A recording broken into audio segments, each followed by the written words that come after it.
Allegiance? Good morning. It's Tuesday, May 23rd, 9:30 a.m. If you would all please rise and join us in the Pledge of Allegiance.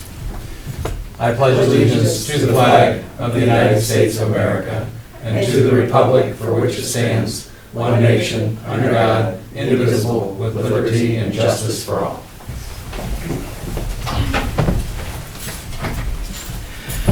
We'll start with a prayer, please. Heavenly Father, we beseech your divine guidance in this meeting. Keep us ever mindful of our obligation. Grant us, dear Lord, wisdom, tolerance, and courage, that we may well serve our county and fulfill our trust. Amen. Amen. All right. We got minutes. Move to approve the May 16th minutes. I'll second. Any discussion or changes? Hearing none, roll call, please. Harrison? Yes. Hambley? Yes. All right. Next, open to public comment. Anyone regarding our pending resolutions? Seeing none, we'll move forward. Resolutions, the County Engineer's Office. Good morning. Good morning. Dan. I want to hurry so we can beat our record from last week of 15 minutes. I don't think so. Shannon's here. I have 4 resolutions for your consideration today. The first is approving change order number 3 for the Friendsville Road Bridge reconstruction project. The second is approving change order number 1 for the, Smith Road paving project, or River Styx Road paving project, I apologize. The third one is necessity to close Mud Lake Road between Worcester Pike and Hobart Road. And the last is necessity to close Spieth Road between Columbia and Abbeville. Move to approve the 4 resolutions. I will second the motion. Any discussion? Roll call, please. Harrison? Yes. Hambley? Yes. Thank you. Very good. Thank you so much. Jeremy Sinko, our sanitary engineer. Good morning. Morning, everyone. 3 resolutions for consideration today. The first is accepting and awarding the request for proposals to install an advanced metering infrastructure system. The second is accepting and awarding the request for proposal to repair a 1 megawatt generator at the Liverpool wastewater treatment plant. And the final resolution is authorizing an agreement between the county sanitary engineer and Arbor Falls Golf Course LLC for the sharing of costs for the improvement of the Deerview Lane lift station. I move to approve the 3 resolutions. I'll second the motion. Any discussion? Roll call, please. Harrison? Yes. Hambley? Yes. Thank you. Very good. Thanks, Jeremy. Denise Testa, Planning Services. Good morning. Good morning. Just 2 resolutions for your consideration. The first is approval of a fair housing agreement with the City of Medina. And the second resolution is authorizing the commissioners to enter into a partnership agreement with the City of Wadsworth for program year 23 Community Housing Impact and Preservation Program. Move to approve both resolutions. I'll second the motion. Any discussion? Roll call, please. Harrison? Yes. Hambley? Yes. Okay, thank you. Excellent. Very good. Thank you. Paula Murin, our Human Resources Director. Good morning. Good morning. On our personal changes resolution today, we have 4 new hires, 1 at Job and Family Services, 1 in Sanitary, 1 in Finance, and 1 at the County Home. 2 promotions, 1 at Job and Family Services and 1 in Finance. 1 transfer between agencies from the Treasurer's Office to Transit. 1 rate increase in Sanitary. 3 leave of absence, 2 in Sanitary and 1 in Transit. 2 return from leaves for Sanitary, 1 probationary removal in Sanitary, and 1 resignation in Transit. Move to approve. I will second the motion. Any discussion? Roll call, please. Harrison? Yes. Hambley? Yes. Thank you. Very good. Thank Sally. you. Our Finance Department, Brett Thomas. Good morning. Good morning, Commissioners. Brett. I have 7 resolutions for your consideration today. The first resolution is an increase of appropriations for the courthouse construction project. This amount should suffice to get us to the end of the project is our goal. The second resolution is transfer of appropriations, kind of small this week. We only have the Sheriff's Office moving money for motorcycle safety. The third resolution that we have is the purchase of gasoline. We have 7,000 that is needed, 7,000 gallons needed for the engineering center. Ports Petroleum came in cheapest. The fourth resolution is for an authorization for the Medina County Sheriff's Office to add a new vehicle to their fleet. This vehicle was provided by a generous donation from the Medina County Police Activities League. It is a purchase of an ice cream truck for community outreach programs. The fifth resolution is the grant agreement between the Department of Medicaid for the state of Ohio and the Family First Council for Medina County. Our sixth resolution is our expenses for county officials and for traveling and conferences. The one of note here is for the treasurer's office to take a trip down to Texas for the Association of Government Officials Annual Conference. And finally, the seventh resolution is our weekly bills that come to an amount of $1,724,642.20. And as usual, a copy of all of the bills is at the auditor's office for inspection, if anybody is curious. I move to approve the 7 resolutions. Second the motion, any discussion? Just wanted to note on the police activity, McPal ice cream truck. I did talk to the sheriff about that, and I think McPal, we all know, is a really great program, and I think that helps increase the visibility and donated funds. Those are all good things, but I think we'll see that around more community events, and can only raise the profile of the program, which I think is a good thing. Right, and they will be reimbursing the county for it. We actually already have received the check for the reimbursement, Fantastic. so we're in good shape. Contrary to rumors, this will not be used within the jail. This is for community activity. Hopefully it'll be used at the county administration building from time to time. Well, Yeah, I asked if they're going to do a stop by. They have, they promised that at some point in time just to show us the vehicle. Okay, open for the general it may public, though. May or may not be full of ice cream. Oh, okay, well, all right, well, Thank you, Judge. all right, roll call, please. Harrison? Yes. Hambley? Yes, okay, all right. Chris Jacob, our county administrator. There you go. Thanks. Good morning. 2 resolutions for you this morning. The first is approving a liquidation of assets from Sun Life Insurance Company, authorizing Abandoned Property Advisors, LLC, to remit the proceeds of this liquidation sale to Medina County. The value of this is $155,438.61. They were the administrator of our employee life insurance program for many years. They have now been sold. It was a Canadian company, I believe. They've now been sold, and as part of that process, they are liquidating assets. Second and final resolution this morning is approving an agreement for a community corrections grant program for the Medina County Adult Probation Department. This is a 2-year funding cycle beginning July 1 of this year through June 30th of 2025. The total grant funding to be received from the Ohio Department of Rehabilitation and Correction over that period of time is $1,818,812. Move to approve the 2 resolutions. I will second the motion, any discussion? Roll call, please. Harrison? Yes. Hambley? Yes. Thank you. And much awaited, Shannon Ryan, our transit director. No pressure. No pressure. There were a lot of information to cover today. We have 2 resolutions for your consideration this morning, approving the submission of applications for ODOT for 24 transit program grants, and the second one is approving the applications for the FTA 2023 urban area formula grants. Move to approve the 2 resolutions. I'll second the motion, any discussion? And these are both just noting that we're making applications for these That is grants. correct. Very good. Roll call, please. Harrison? Yes. Hambley? Yes. All right. And you have a transfer report, go ahead. Okay. A lot to report. Call your attention to the report. Our Wadsworth Flex continue to do very well, up from 285 in April of 22 to 673 of April of 23. So we're definitely making the right impacts. It's holding steady. We'll also call your attention to the demand service went up quite a bit, almost 600 there for demand from year over year last year.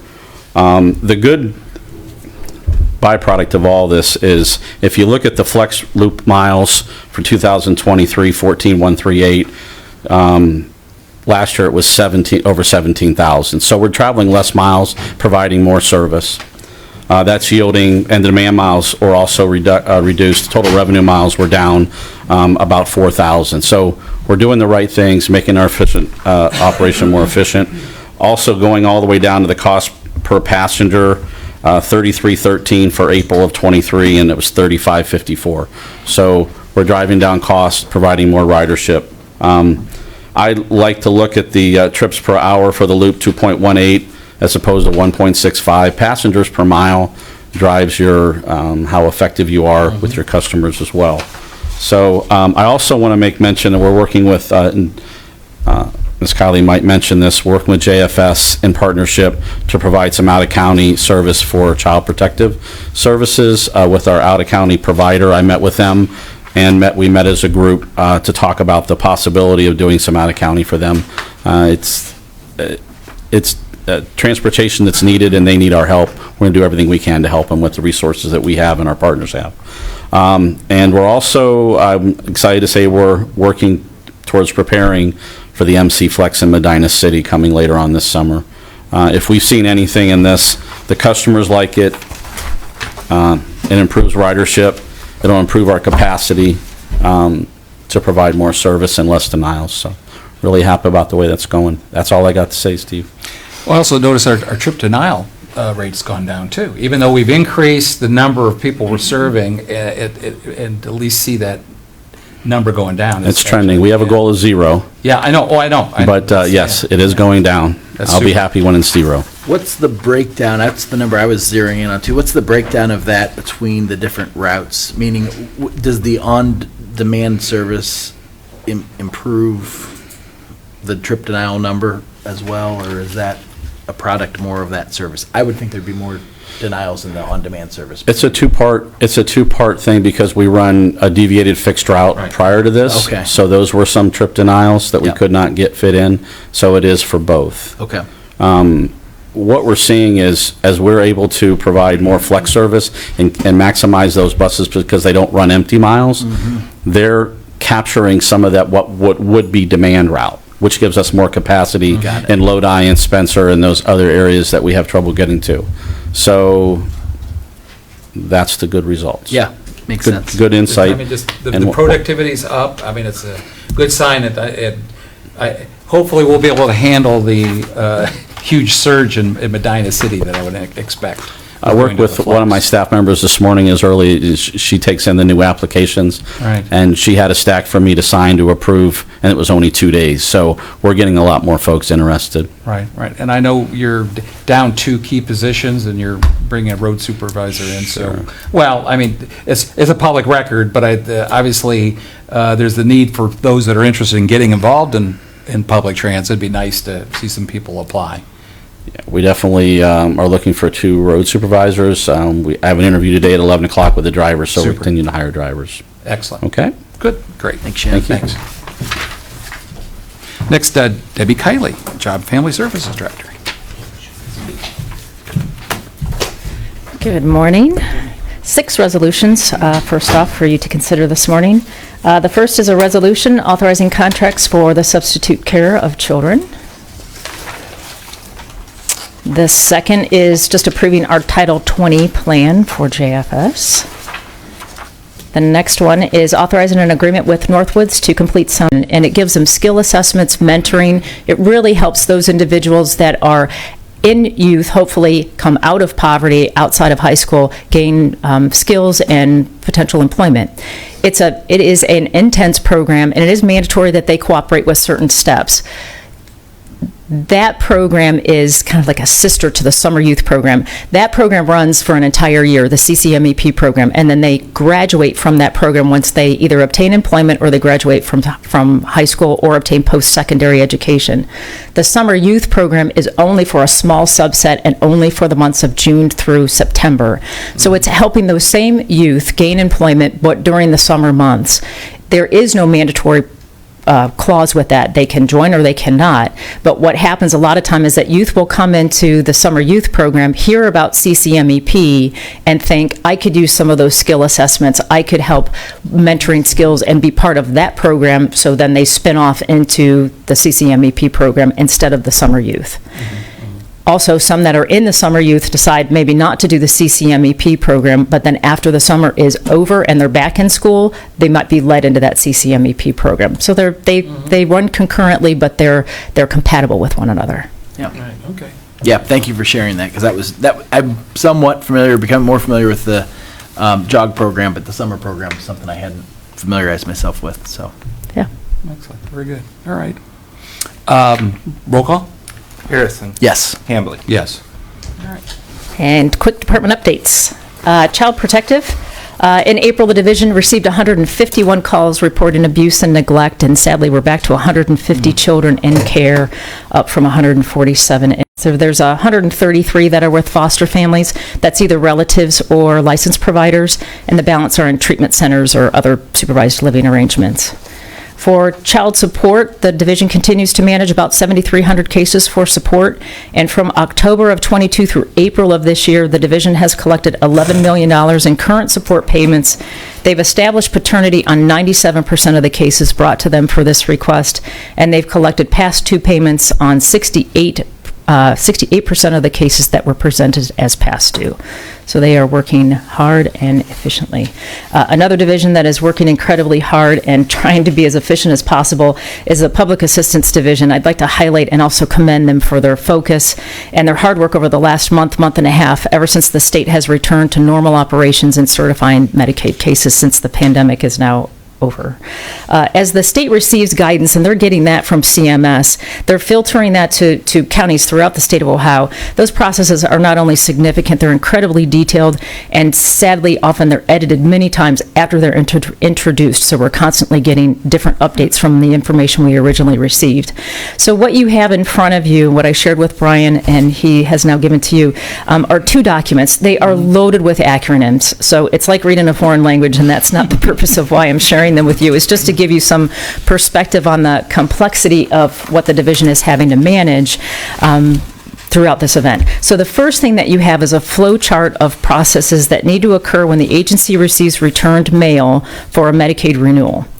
It's a 4-page document for returned mail.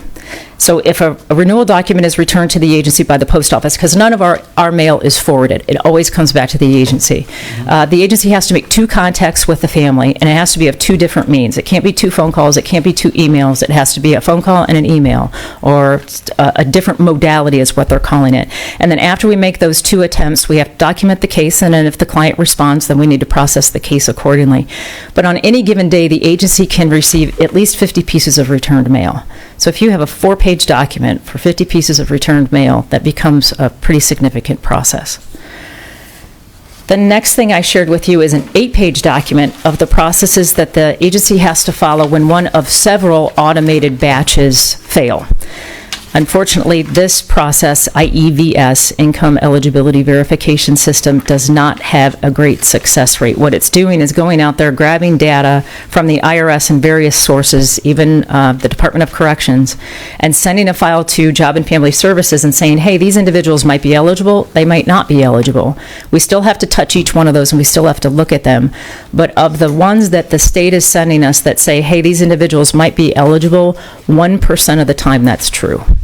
So we're still having to touch every one of those cases rather than do what they're calling, you'll see the language in there, ex parte, which is a one-sided renewal where the client doesn't have to respond, just we do. But sadly, it's not working as, I think, as well as designed. I admire their attempts, but it's a big process.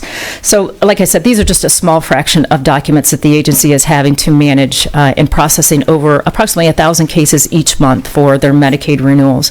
That's along with the reported changes that families are calling us about. That's along with additional programs that they're applying for. So I'm just commending that division on their patience juggling all of this. And in addition to that, their continued excellence in authorizing other programs timely, the state has given the division a commendation for 100% timeliness on their SNAP approvals. So while they're managing all of this, they're still getting services to the community. Now, the various scenario, they have, obviously, renewal package. Bless you. Not returned, and then you'll have the last scenario for a renewal packet returned. What's proportion for that actually come back? The renewal packets that Yeah. come back? Yeah, I would say, that's a great question, and I didn't pull those numbers. I I'm could, just curious, yeah. probably a third.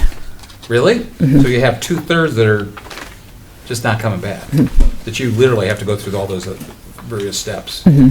So there's a batch process that runs and attempts to not even this batch process, Right. to automatically renew them. Correct. When that Yeah. process fails, then it goes through this Okay, all right. process. Oh, all right. If that process fails, then it sends the community the renewal packet and says, sorry, we tried, here's the renewal packet. If that renewal packet isn't returned, then we don't take action on the case, and the case does automatically close. Got it. If the packet isn't returned, but they show up on this list as a you might be eligible person, we still have to run that case, even though they haven't returned their Got packet. it. Okay.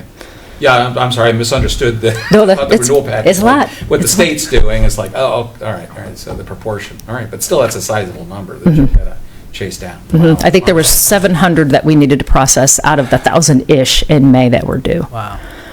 And we need to have 90% completion, which is really tough number. Aggressive, if optimistic. Yeah, and I understand why, there's lots of different Sure. things involved with that, but Yeah, okay. still, they're keeping their chin up and they're working hard.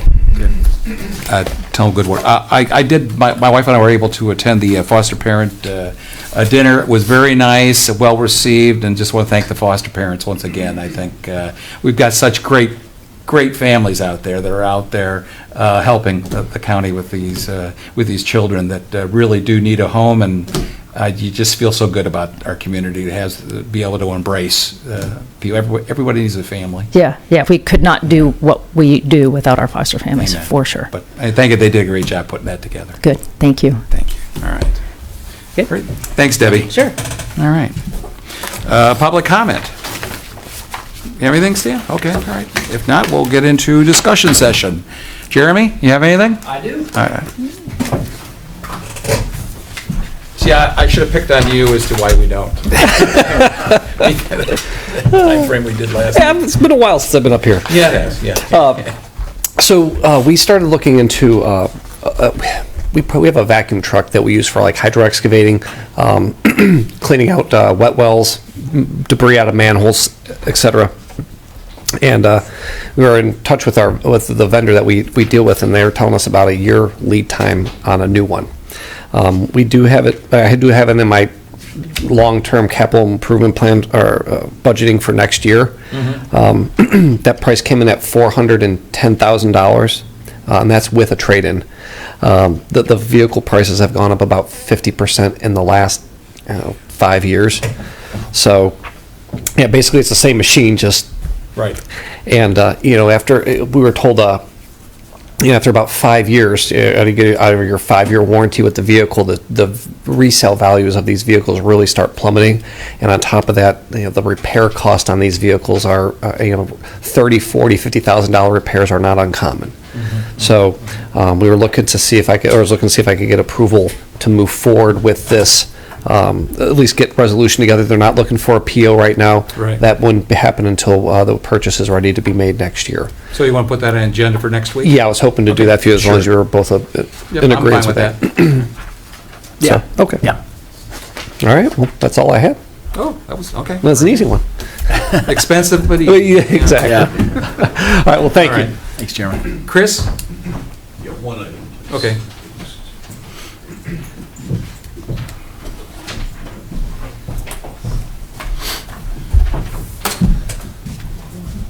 Thanks. As you may know, each year the county adopts an annual tax budget for the subsequent fiscal year as required by ORC 570528.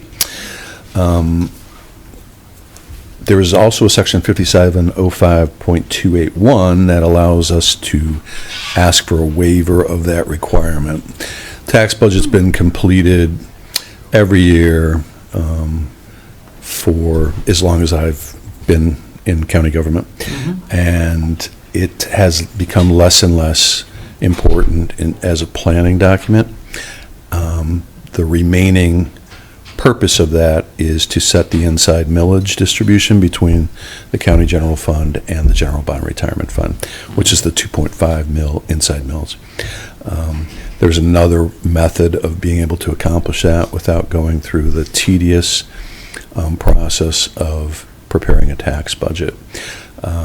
So last Friday, the Budget Commission met, and we had presented a request to ask to provide us with a waiver of that tax budget requirement moving forward, and to simply be able to adopt a tax rate resolution by, I think it's typically done in September of each calendar year for the subsequent fiscal year. The Budget Commission has approved that request of a waiver. So with your permission, we'd like to skip that process at least this year, and certainly consider skipping it for subsequent fiscal years. Just to be clear, that's, we've applied for the county commissioners, and all Correct. those under our taxing authority, which would be Correct. DD, Health Department. Correct. Who else is under it? I'm trying to think. DD, Health Department, County Home Levy, Well, Social those are on the Service commission, Levy. you're Right. Yeah, okay. All right.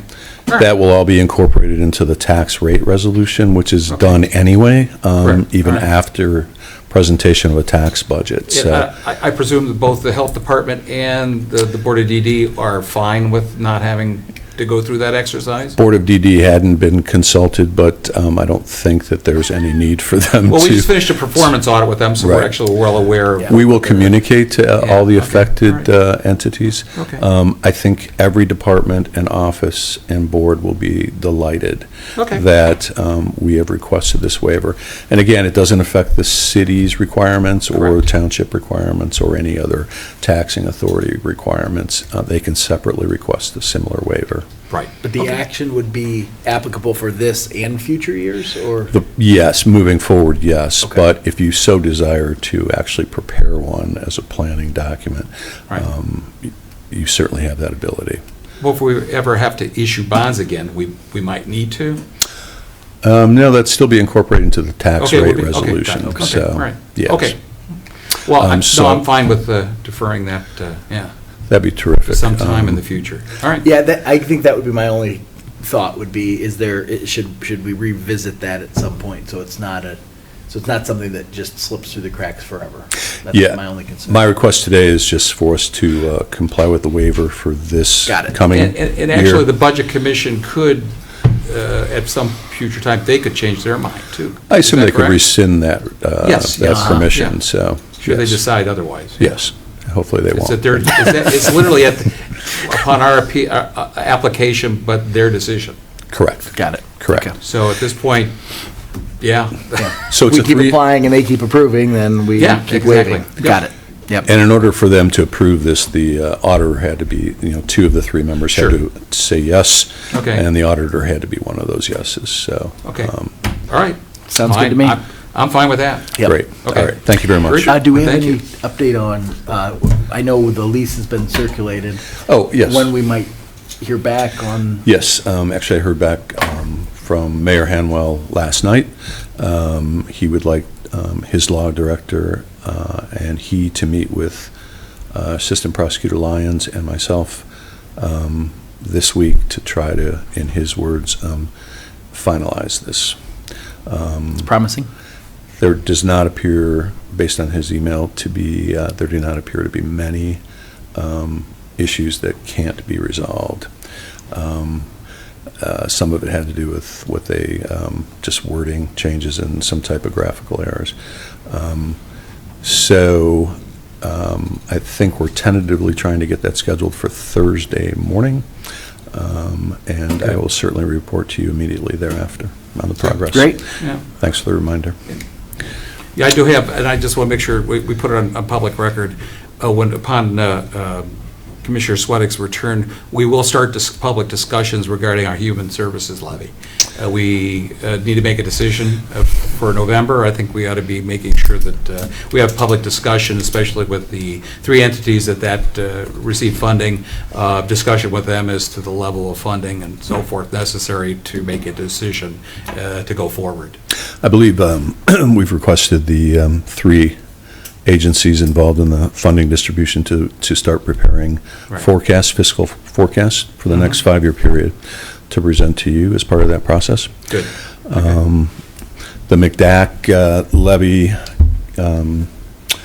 folks, the McDAC committee also, I think, is meeting June 14th, and they want some levy renewal versus replacement information also, so we're going to gather that in time for their meeting and discussion, and I think that's it.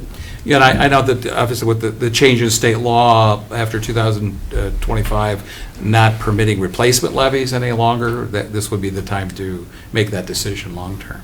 Correct. Yeah, okay. Correct. Very good. Okay, that's all I have. All right. Thank you very much. All right. Anything? Okay, all right. Aaron?